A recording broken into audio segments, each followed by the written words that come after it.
Ito na ang PTV Balita ngayon. Sinisikap ng Energy Department ay balik ang serbisyo ng kuryente sa mga lugar na naapektuhan ng malakas na lindol sa Mindanao. Naabot na ng partial energization ng ilang barangay sa Glan, Sarangani na isa sa lubhang naapektuhan ng lindol. Gayunpaman, nananatiling hindi na-access ang ilang kabundukan at remote barangay dahil sa kondisyon ng kalsada na pumipigil sa isinagawang assessment at pagkaantala sa pagpapanumbalik ng kuryente. Kaya't patuloy ang pakikipag-ugnayan ng kagawaran sa ground operation para ligtas nang maibalik ang mga serbisyo ng kuryente habang tinitiyak ang proteksyon ng mga line workers at residente sa mga apektadong lugar.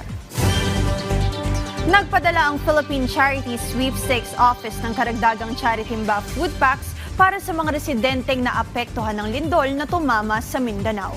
Isinakay ang relief goods sa isang aircraft ng Philippine Air Force na nakarating na sa General Santos City.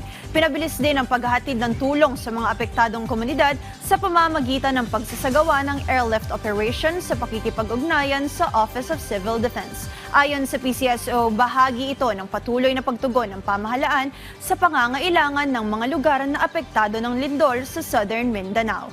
Alinsunod din ang hakbang ng ahensya sa direktiba ni Pangulong Ferdinand R. Marcos Jr. na tiyakin ang mabilis at maayos na pamamahagi ng mga kinakailangang supply at ayuda sa mga pamilyang nangangailangan. At yan ang mga balita sa oras na ito. Para sa iba pang updates, i-follow at i-like kami sa aming social media sites sa @PTVPH. Ako si Jana Madrid para sa Bayan.